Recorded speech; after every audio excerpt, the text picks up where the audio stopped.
Նիկոլայ Նոսով, աստիճաններ։ Մի օր Պետյան վերադառնում էր մանկապարտեզից, այդ օրը նա սովորել մինչև 10 հաշվել և հասավ իրենց տան մոտ, տեսավ, որ իր կծրքույրը Վալյան արդեն սպասում էր դարպասների մոտ։ Ես արդեն կարողանում եմ հաշվել, հպարտությամբ ասաց Պետյան։ Մանկապարտեզում սովորեցի, ահա տես թե ինչպես եմ հիմա աստիճանները հաշվելու։ Նրանք սկսեցին բարձրանալ աստիճաններով, իսկ Պետյան բարձրաձայն հաշվում էր։ 1, 2, 3, 4, 5։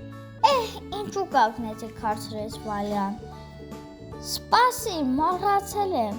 թե հետո որն էր գալիս։ Հիմա կհիշեմ, դե հիշիր, ասաց Վալյան։ Նրանք կանգնած էին աստիճաններին, Պետյան ասել. Չէ, այսպես չեմ կարող հիշել, ավելի լավ է սկզբից սկսենք։ Նրանք իջան ներքև ու նորից սկսեցին բարձրանալ։ 1 ասում է Պետյան։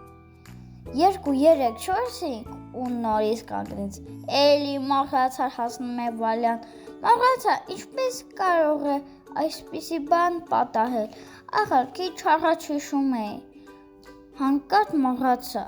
Դե լավ, նորից փորձեք։ 1, 2, 3, 4, 5, 6 շնչաց Վալյան։ 6, ուրախացավ Պետյան ու շարունակեց։ 7, 8, 9, 10։ Լավ էր, որ աստիճանները վերջացան, թե չէր հասնի տուն, քանի որ միայն մինչև 10 էր սովորել հաշվել։